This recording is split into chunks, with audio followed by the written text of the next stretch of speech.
Sometimes last year, the president, during a meeting with some key actors in animal husbandry, said that the traditional method of livestock farming will need to be reviewed and repositioned with support of stakeholders. With steps taken, where will this lead us in terms of investment? Let's be clear on that. Number one, we need to fund the traditional method of animal husbandry. Okay. And the first port of call is to improve the genetic content of our animals. Because today, the average Nigerian animal roaming the countryside can hardly give you more than 2 liters of milk. Therefore, if you are looking for 100 liters of milk, probably you have to have 100 cows, Nigerian cows. If you are looking for 600 kg of carcass weight, of carcass of meat, red meat, probably not one animal can give you, looking at the Nigerian indigenous breed, probably you have to slaughter about 5. If you look at our goats, if you look at our sheep, if you look at our hens, our poultry, both layers and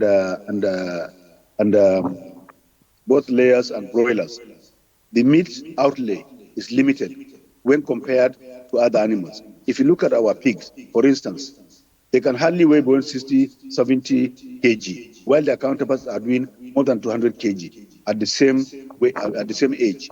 So what we are talking about here is the genetic potentials of our own livestock. This we have to work on. We have to inject new genetics, number one. Number two, we also have to change the feeding pattern. Because when animals roam the countryside and can only access farm residue that are nutritionally very, very low in terms of nutritional value, that raises a lot of question.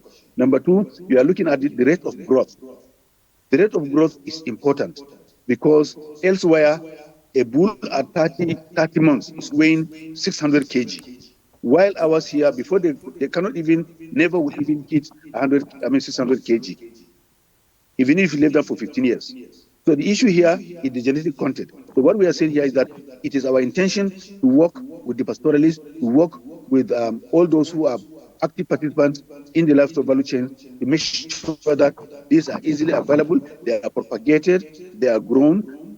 Depending on where you are, we know which kind of grasses can do in what ecozone. So this is what we are talking about. The third aspect of what we are looking at is management of animal health and diseases. It's very, very important. We are today saddled with a lot of endemic diseases. You are thinking of foot and mouth, you are thinking of black water, anthrax, tuberculosis, EPR, Gomboru, Newcastle. All these are endemic diseases. We should be in the position today to provide all the vaccines and the trade and the manpower to be able to manage those. Without tackling these 3 basic issues, you cannot talk of modernizing the animal husbandry system in the country today.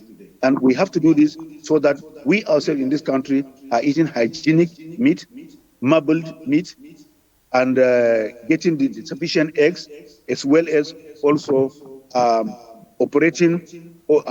getting abattoirs, meat processing under internationally acceptable hygienic conditions. So this is what we're talking about, modern animal husbandry management. We have to do all those that I have mentioned. In the next 10 years, our own projection is that we are going to triple the national herd. What do I mean by that? At the moment, we have close to 20-something million heads of cattle. We have 80 million goats. We have 60 million sheep. We have 9.3 million pigs. We have about 2 million camels. We have 500 million poultry. Please triple those numbers, quadruple those numbers. That is where we want to be. We also want to see that ranches, so far we have gotten a lot of appetite from both local and foreign investors to go into establishment of ranches all over the country. Today, we are talking of creating disease-free zones and disease-free compartments where abattoirs will be established, and these products of these abattoirs will be airlifted to the Middle East. We are talking with a lot of governments from the Gulf states, and then their counterparts in Nigeria have also shown very serious appetite to go into red meat processing. We also want to see where today cold chain transportation of meat products is happening all over the country rather than transportation of live animals. So this is where we want to see the industry to be. We also want to see a situation where all the endemic diseases I have mentioned have been tamed and eliminated. Already we have a program very active today under the AU, that's African Union, by 2030 to eliminate DPR. We also want to see a situation where the National Veterinary Research Institute of this country, located in Jos, is in the position to produce 1,200,000,000 doses of vaccines across the board.